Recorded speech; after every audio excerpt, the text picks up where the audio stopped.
Hey everyone, it's Dr. Jory and welcome to the Hybrid Health Podcast. My goal is to bring you the best minds in health and fitness and help you live a better, healthier life. This week I talked with Rolin McQuaid, team trainer and personal trainer here at Good Life Fitness in Toronto, downtown, Yonge and Adelaide. We talk a lot about workouts, exercise, tips for beginners. We check in with Dr. Stefan in Botswana. He gives us information about insulin. We go over another 10 interesting gym characters and have a really good laugh with that. You don't want to walk in though and there's someone, standing like, hey, what's going on? What are you doing later? Hey, like, man. Oh, man. It's not a private locker room. I get it. You want to let it hang free. It feels good. Hanging loose. But, keep it down there where it lives naturally. There you go. I have a health rant about slipping on ice and how all those injuries can actually shave time off of our lifespan. In random injuries, I talk about getting laser eye surgery. If you like this show, please subscribe, hit the thumbs up, leave us a comment, and enjoy the show. Let's get ready to face off. My guest today is Rolin McQuaid. He is a personal trainer and team trainer here in downtown Toronto at the Good Life Fitness at Yonge and Adelaide. Thanks for doing this with me today, Rolin. No problem. And let's just start by giving our viewers a background of what was it that got you interested in personal training, team training, and making that your career?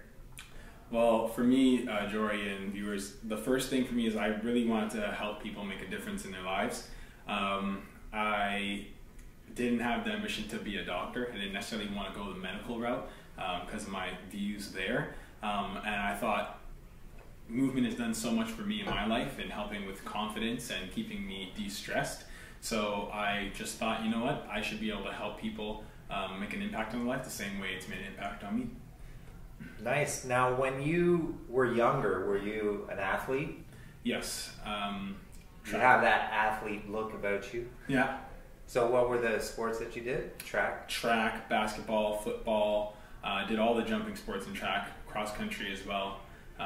Those were the main ones, and I did those on a yearly basis. Weightlifting as well, just not as much as the others. How old were you when you first got into weightlifting? I was in the 10th grade, so however old you are Yeah, in 10th okay, grade. well that's the same as me. I think I was grade 9, grade 10, Okay. somewhere around there. Were you like really skinny dude, skin and bones? I was the same height, so I was 6'2", and I was about 150 pounds.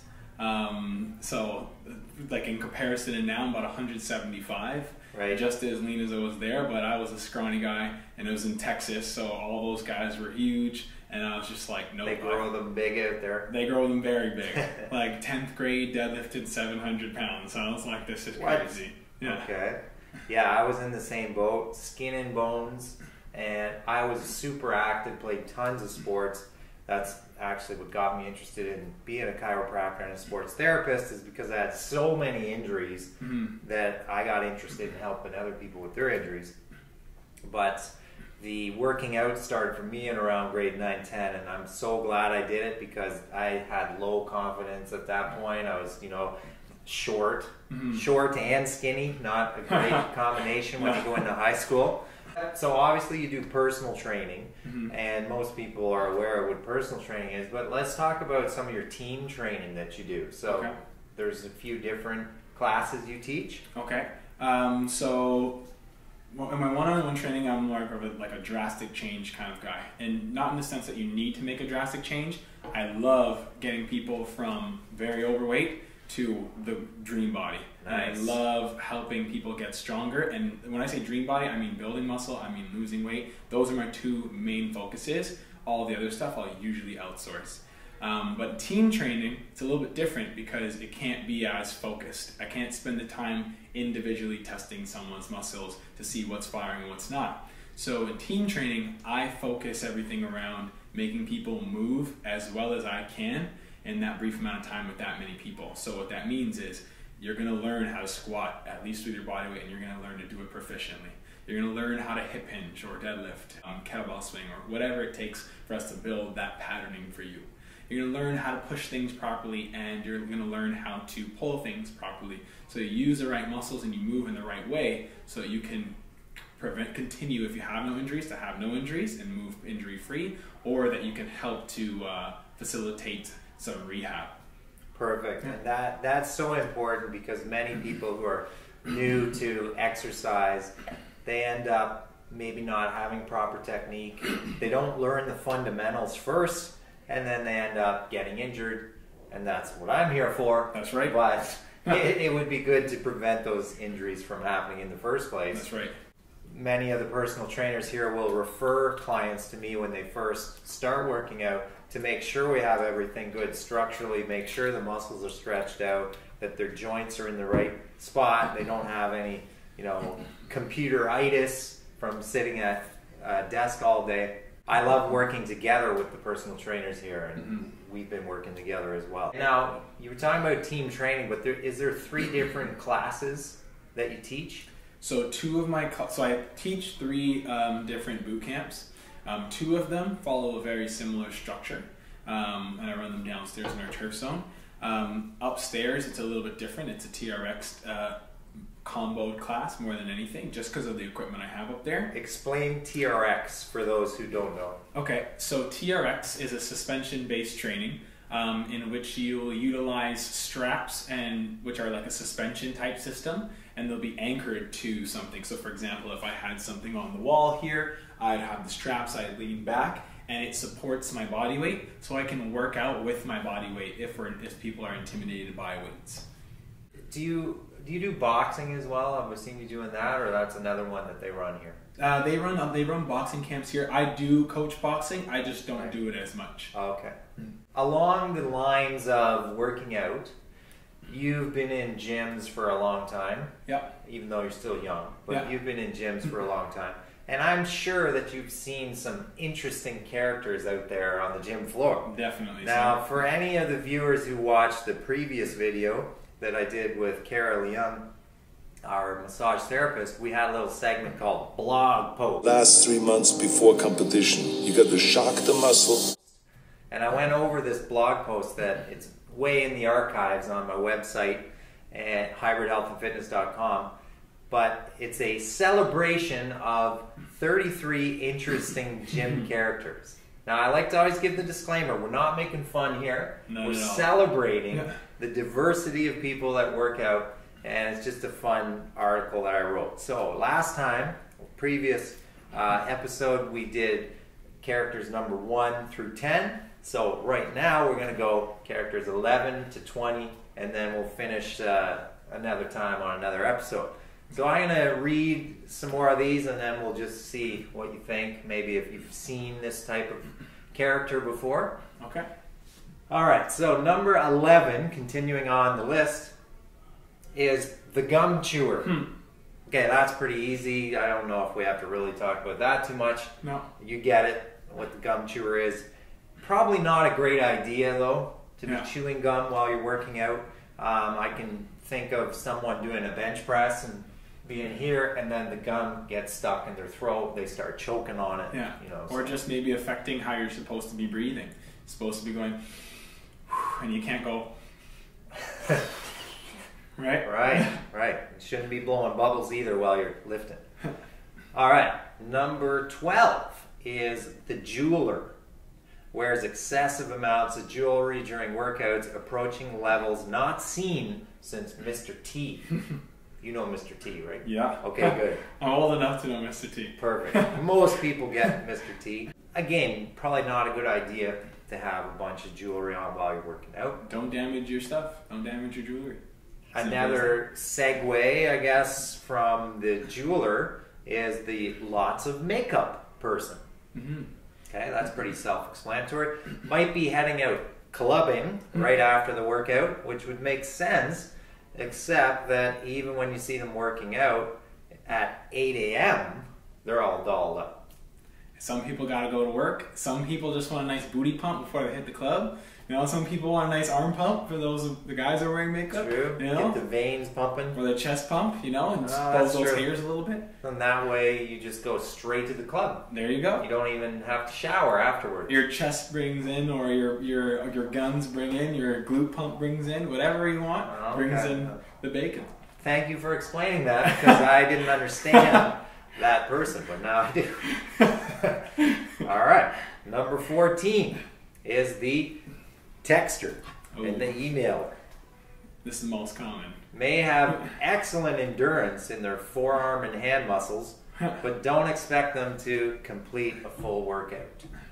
If this is you, share the equipment at least when you're texting. Ah, Please. yes. Just share it. Don't sit on the bench. Yeah. Send a giant email and while people are circling around wanting to use that bench. If you've got 10 sets and you're gonna be on that thing, you better be standing up and texting. And you're taking selfies of yourself while you're there. Please, that's all we ask. All right. Number 15 is the oogler. Oogler, what's that? The oogler stares at others for longer than socially acceptable. A little extra oomph in their retinas.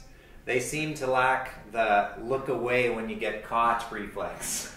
Leave the ladies alone. Yes. When they're doing their thing.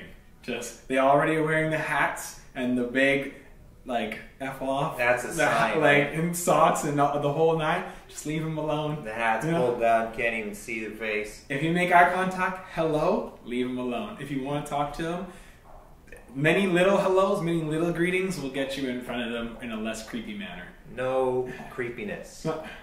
Creep-free zone. Okay, number 16. We see a lot of this in downtown. It is the tattoo aficionado. Mm-hmm.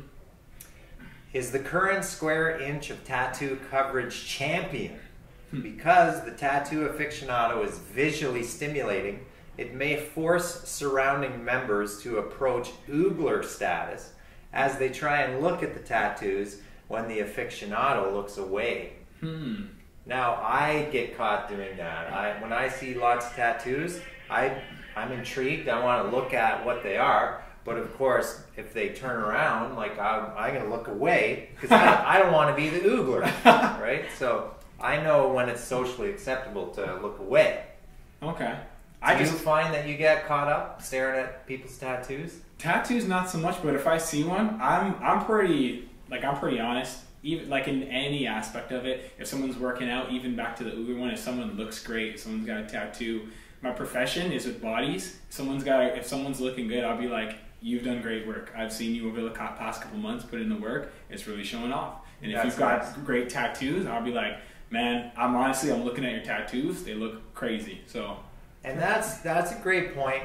People love just those little niceties. You know, if you say, hey, you've been working hard. I've seen you here the past couple weeks, and you're looking good. You know, just something like that it goes so far for people. It could make the difference between them not coming to work out next week and now they're eager to come in because they got a little bit of feedback. They're actually finally getting some results. Yeah. So it's very important to comment on that and just give people some encouragement and they'll keep working out. Good job. Yes, keep it up. Number 16 is, we did 16. Number 17 is the naked person.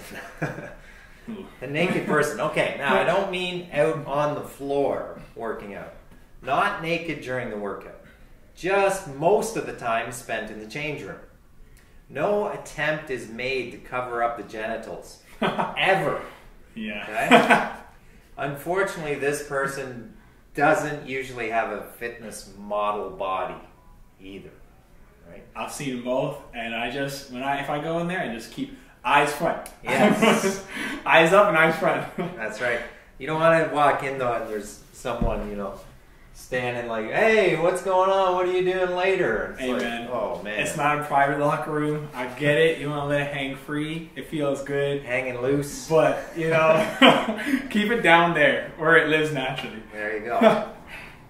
Okay. Closely related to that is number 18. It's called the change room Tenant. I'm guessing Okay. this one is. This person showers, shaves, plucks, exfoliates, blow dries, irons, cuts toenails. You get the picture. Yeah.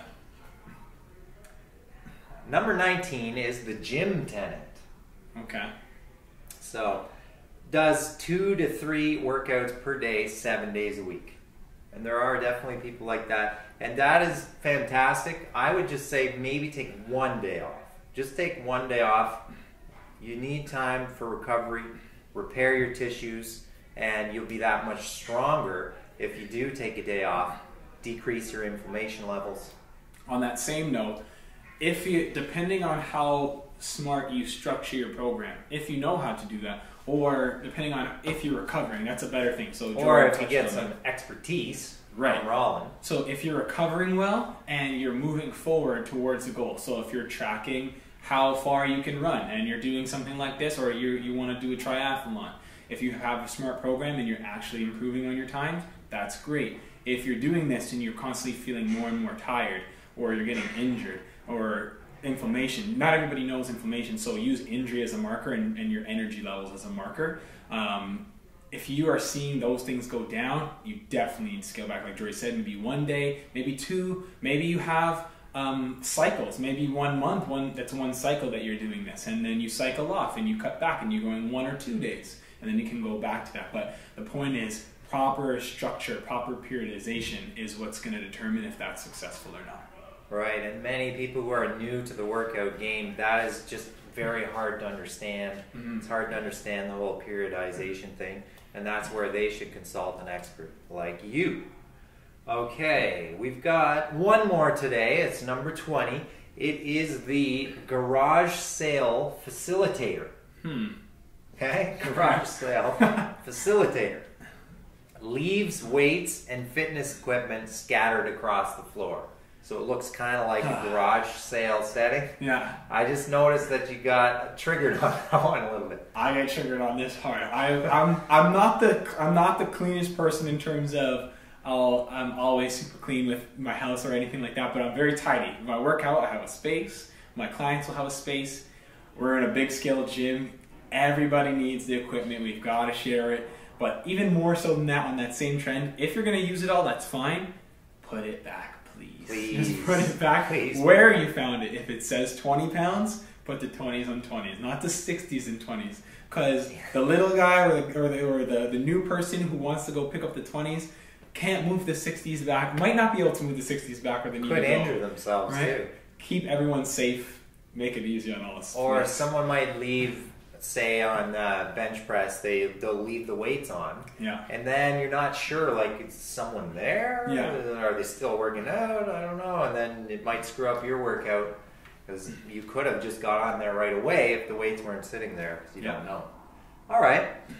So that's it for the 33 interesting gym characters. We'll pick that up on another episode. We'll continue on. And maybe you could even contribute one later that I haven't covered in this. Let's move on to, since we're still on the workout theme, that's the main theme of this episode. Let's say there is a newbie to the gym. Maybe we see a lot of people in downtown Toronto working in the financial district, and maybe they weren't athletic when they were younger. They have been sitting at a desk for the past 10 years, and now they're starting to get the health wake-up call. You know, it's like, oh man, I need to start doing something. I'm starting to pack the weight on. I have low energy. I've got high stress levels, all these things. What would you recommend for a newbie? Someone just joined the gym, but they don't really know what to do. Okay. They don't have much guidance. They don't know how to structure their workout. What would your advice be? The first thing I would say is to do what you're comfortable with, because if your primary goal is to get started, just to get started, right? If you're trying to do everything that you've seen online and you are doing it incorrectly, you're likely to hurt yourself. So what I say to people is whatever you're the most comfortable with, that's what we're going to start with, because at least that's going to keep you coming into the gym. Right. Soon after that, I would say is to hire help. So for example, when I want to go to school, if I want to learn something, I'll go to a class, I'll go to a course, right? Because they're going to teach me in a more efficient way. So get a coach, right? Whether that's team training, one-on-one training, whatever it is that you need to hit your goals in the time frame that you need, I would strongly suggest doing that, because obviously that's going to bring us to the goal much faster. A lot of people like to use machines off the bat, and that's okay, but I just do caution that there are wrong ways to use machines as well. It's not a fail-safe, so the best option is start with what you're comfortable. Let's build a level of consistency for yourself, and then soon after that, get someone to help you for whatever it is that you need help with. Not all the machines are fail-safe either. Mm-hmm. I get a lot of people who get injured doing the one where you've got the pads here and you're going up like this. You get a lot of rotator cuff injuries from the lateral raises. So don't just assume that you can just jump on any machine. You want to get some advice on what is the proper technique to use there to avoid injury. And if I may add, even like if you're doing exercises like the lateral raise or whatever the exercise is that even the best exercise for you? Like personal testimony for me, and I'm getting some work done. I'm going to get some done with Jory today.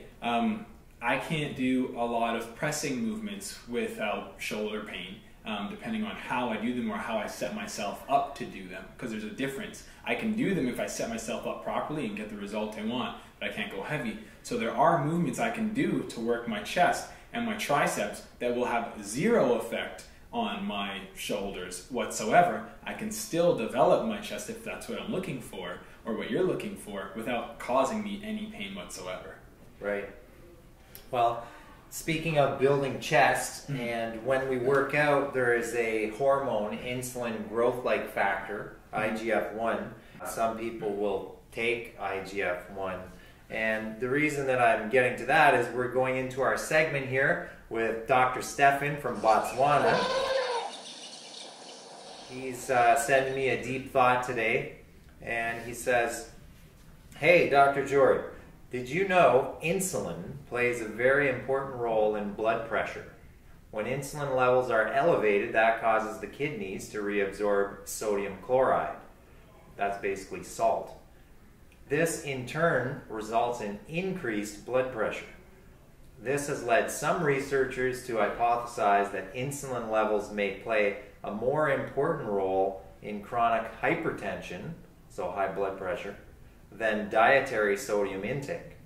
This is also very likely why many people can notice a dramatic drop in their blood pressure when starting a low-carb diet." Okay. And that is news to me, so thank you for that, Dr. Stefan. Thank you as well. But that makes sense. If you're switching to a lower-carb diet, the amount of insulin that you're going to be releasing from the pancreas is going to be a bit lower. Now, that is different than what I was talking about, the insulin-like growth factor. Insulin-like, it's not insulin, it's similar to insulin. So it's a different hormone, and that's something I want to read up more on, is how does the insulin-like growth factor work to build muscle? It is produced in your liver, but I want to learn a little bit more about that. Moving on to another topic that I started last week. I call it random injuries. You just took one in the jugular, man. Okay, I've suffered so many injuries over my life. Last episode I talked about how I had a dart fly into my face. That's awesome. Yeah, it was like dangling from my face from like a dartboard. Whoa. Well, you have to watch the previous episode and then you'll hear the story. Okay.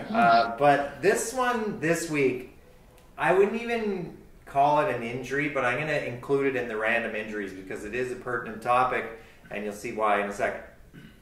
I've been wearing contact lenses for 20 plus years, and I've been thinking about getting laser eye surgery for at least 10 or 15 years now, but I was always afraid to take, the steps to do it. Well, I've had some incidences lately, and this is falling into my random injuries, even though it's not really an injury. I'm at the grocery store with my kids, and I wear daily disposables. One of my contacts falls out, lands on the ground in the grocery store. Okay, how clean is that, right? I don't have any option. I pick it up, I like get a little saliva, clean it off, put it back in. I'm like, oh, here comes an eye infection, right? But you know, I was okay. You got a solution with you. And then whenever I go swimming, I always have it pop out. So I'm in the middle of the pool trying to put the contact lens back in. I love surfing. And surfing is horrendous if you wear contact lenses. Yeah. The waves hit you, boom, yeah, it's the salt water. There it goes. There goes your eye. So anyway, I had a breaking point a month ago.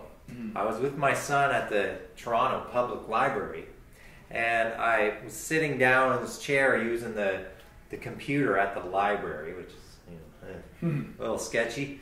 And while I'm using it, my contact lens falls out, lands on the chair that I was sitting in, and in my head I'm thinking, imagine all the butts that have sat in this chair, and there's nothing I can really do again. I look down, I'm like, it's probably never been clean. Here we go. Pick it up, pop it back in there. I'm like, let's see if I get an eye infection. I was okay, I didn't get an eye infection, but that moment in time was enough for me to say, enough is enough. I'm getting laser eye surgery. Yeah. So in 2 weeks, I'm getting it. Okay. Getting it done. So that's going to be a pseudo-random injury because I'm getting the lasers into my eyes. No more contact lenses. Congratulations. Do you wear contacts? No, I don't. I've got the 20/20. I'm blessed. Man, you're lucky. Yeah, that's good. Okay.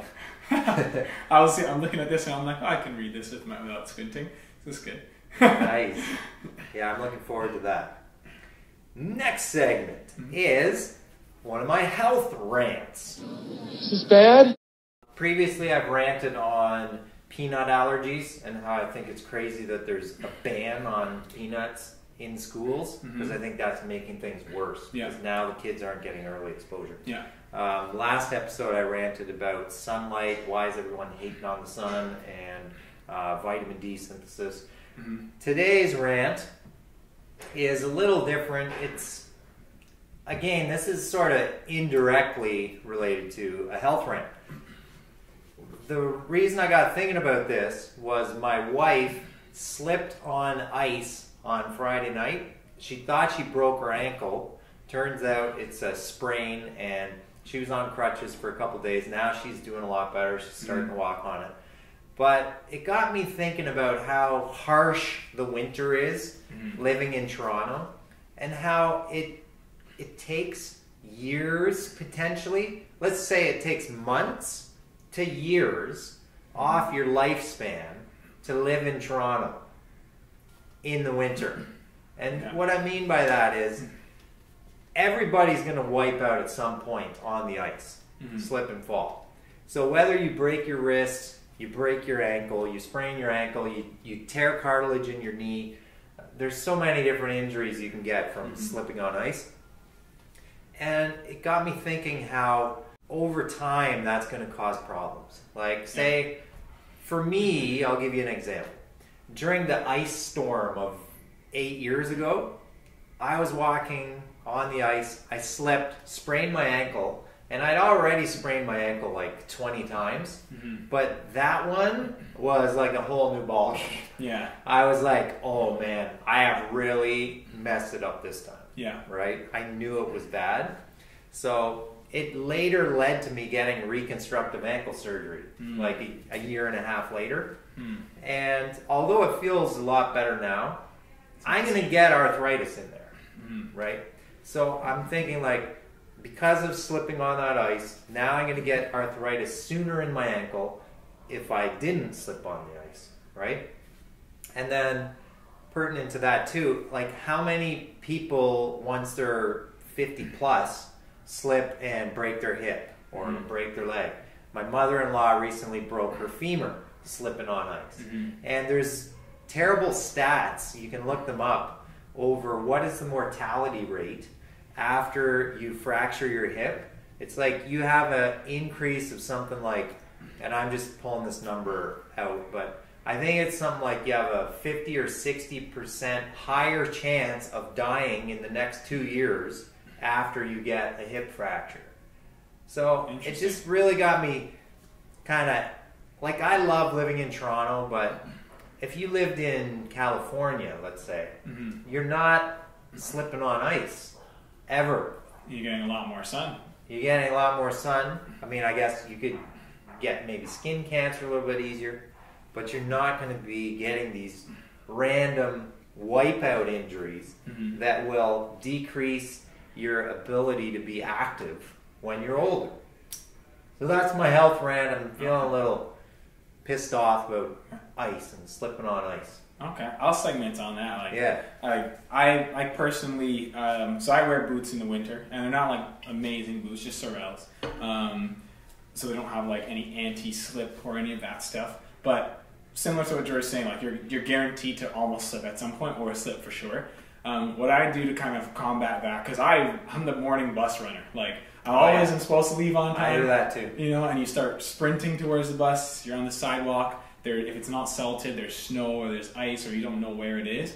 What I do in that time that kind of takes away some of that risk, because I'm like balls to the wall, I'm going right. I'll run into snow, because at least if I'm running into snow, if it's like higher snow, there's a lot less chance of that. Yeah, you have right? better traction there. The downside to that, like you were saying, is if you're not used to uneven surfaces and you're not someone who's as active and whatnot, is either you can hurt yourself just going that fast, one, right?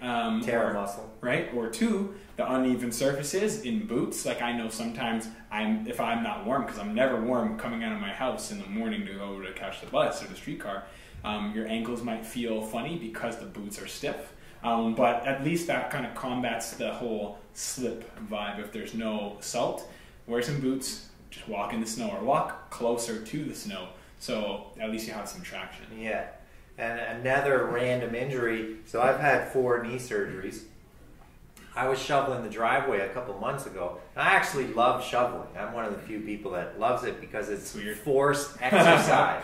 Yeah. Right? And I don't have that much time for exercise anymore. So Yeah. if I have to be forced to do some exercise, I love it. Yeah. Now, the thing I didn't love about it is I slipped on the ice, twisted my knee, and felt like, oh, great, now I'm going to need a 5th knee surgery. Oh, no. So it's been hurting ever since for the past 2 months. It sounds like we need some work, Jory. Yeah. Yeah, so hopefully this knee is going to rebound. It's getting a little better, but yeah, that got me thinking about this ice, slipping, and health rant. Okay, we're going to wrap this up, and I would like you to give our viewers, our audience, some of them are just listening on podcast, what is a tip that you could give people? Could be anything, just some kind of health tip to help people with health and fitness. Okay. Number one thing from you guys is what I tell all my clients every single day. No matter what, 1% better a day, 0.01% better every single day is better, period. If you lifted 1 pound more than you did yesterday, if you got 1 rep more than you did yesterday or last week, if you get to the gym 1 extra time, if you're able to move your body for 30 extra minutes, whatever it is, it's all a step in the right direction. Same thing goes for your food. If you go from white rice to brown rice, success, good job. If you go from pasta to rice, success, good job. So little changes. Everyone gets caught up. I said I like the drastic transformation, but I do not encourage drastic change immediately, depending on your goal. I have never had a client go from pasta, all this stuff, to you're going to eat this diet. It's always, okay. Baby steps. Right? First, how much water do you drink? You're going to drink more water. That's all I care about right now. When you can do that successfully, come talk to me. And we move on from there. Baby steps will give you the long-term result, the lasting result, and most importantly, the result that you want. Great advice, Rolin. I think that is such good advice, because people, if they don't have these smaller micro goals to reach, then you're way more likely to just give up. Right. Because you're like, well, I don't have a 6-pack yet, I'm quitting. You know. Right. So that's great advice. Thanks for that. All right, we're going to wrap this up. So thanks for watching or listening. If you are into this podcast, please subscribe. Hit that subscribe button. Hit the thumbs up. And leave us some comments too. You know what I'd like to hear in the comments? I'd like to hear some more interesting gym characters that I haven't covered yet. That would be fun to see some new ones, and maybe I'll update my blog post with your contributions. So thanks for stopping by. No problem. And until next time, get your health on.